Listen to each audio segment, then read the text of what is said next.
Hello everyone, আসসালামু আলাইকুম। Welcome back to my channel Shifa's kitchen. আশা করছি সবাই ভালো আছেন।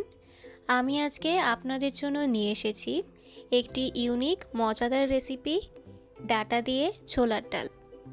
জানি না এভাবে কে কে খেয়েছেন, তবে এই রেসিপিটা কিন্তু খেতে অনেক অনেক বেশি মজা হয়। রুটি, পরোটা, ভাত যে কোনো কিছু দিয়েই কিন্তু এটা খেতে অসাধারণ লাগে। তাহলে চলুন চলে যাওয়া যাক মূল প্রস্তুত প্রণালীতে। প্রথমে আমি একটি প্যানে দিয়ে দিব ডাটাগুলো আমি ভালো করে কেটে ধুয়ে পরিষ্কার করে নিয়েছি। ডাটাগুলো আমি এখন পানিতে ভাপিয়ে নিব। তার জন্য এর মধ্যে দিয়ে দিব পরিমাণ মতো পানি। এরপর আমি এতে দু একটা বলক আসা অবধি ওয়েট করব।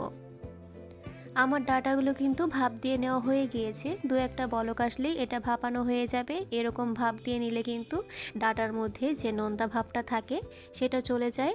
এখন আমি এগুলো উঠিয়ে নিব। তারপর আমি আবার একটি প্যানে দিয়ে দিব ছোলার ডাল 1 কাপ। আমি এই ছোলার ডালটা ভিজিয়ে রেখেছিলাম 5 থেকে 6 ঘন্টা। এখন আমি এটা সিদ্ধ করে নিব। তার জন্য এতে পানি দিয়ে দিব পরিমাণ মতো। তারপর এতে ফ্লেভারের জন্য দিব তেজপাতা 1টির হাফ।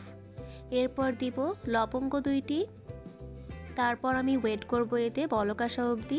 দেখতেই পাচ্ছেন ডালে কিন্তু বলক এসে গিয়েছে এবং ফুটতে শুরু করেছে। এর উপরে যে ফেনাটা হয়েছে সেটা আমি এখন ফেলে দিব। এতে ডালের কালারটা ভালো আসে। এ পর্যায়ে চুলার আঁচ লোতে রেখে ঢেকে রাখবো যতক্ষণ না সিদ্ধ হয়। এ পর্যায়ে আমি ডালের ঢাকনাটি খুলে দিব। আমার ছোলার ডালটা কিন্তু দেখতেই পারছেন একদম পারফেক্টলি সিদ্ধ হয়ে গিয়েছে। এখন চলে যাব মূল রান্নায়।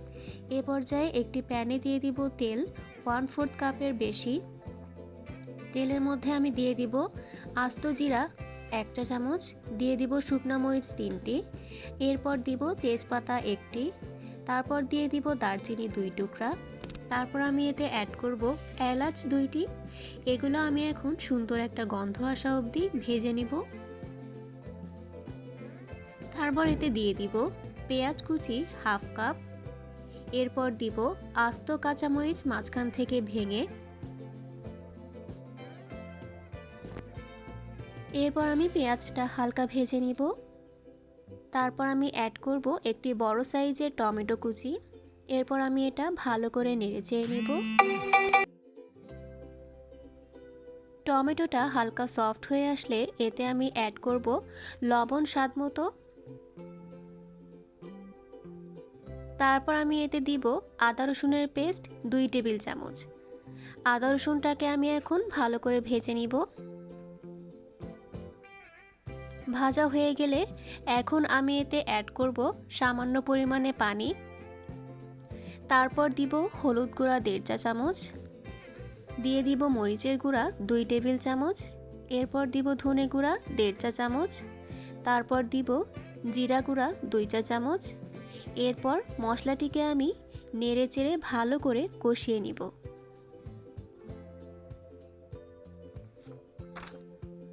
আমার মশলাটি কিন্তু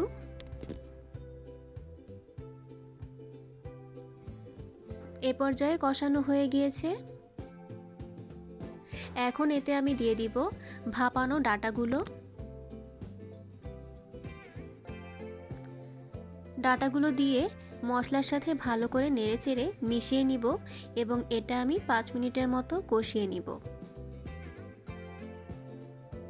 এটা কিন্তু আমি 5 মিনিটের মতো কষিয়ে নিয়েছি। এখন আমি এর মধ্যে দিয়ে দিব আগে থেকে সিদ্ধ করে রাখা ছোলার ডাল।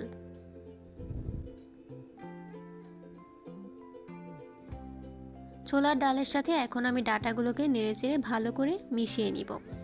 এর মধ্যে আমি এখন দিয়ে দিব ফুটন্ত গরম পানি। আমি এখানে 1 কাপের মতো পানি দিয়ে দিব। তারপর এটা আমি ফুটে ওঠা অবধি ওয়েট করব।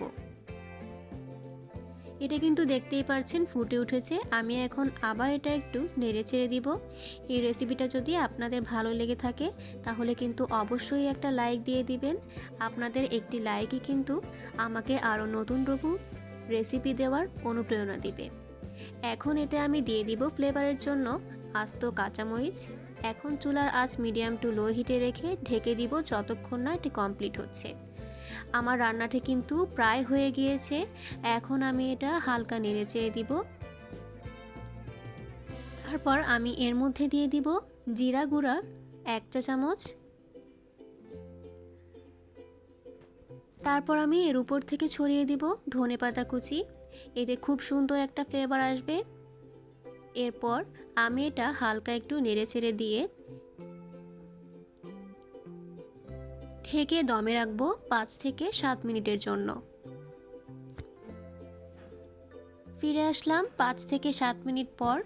আমার ডাটা দিয়ে বুটের ডালের রেসিপিটা কিন্তু একদম রেডি। দেখতে কিন্তু ভীষণ লোভনীয় হয়েছে, সব কিছু কিন্তু একদম পারফেক্ট আছে। এটা কিন্তু সাদা ভাত, রুটি, পরোটা সব কিছুর সাথেই খুব ভালো লাগবে। আশা করছি এই রেসিপিটি আপনারা ট্রাই করবেন এবং আমাকে জানাবেন কেমন লাগলো। আমার এই মজাদার রেসিপিটি যদি আপনাদের কাছে ভালো লেগে থাকে তাহলে অবশ্যই আমার ভিডিওটাকে শেয়ার করে দিবেন এবং আমার চ্যানেলটিকে সাবস্ক্রাইব করে পাশেই থাকবেন। ধন্যবাদ।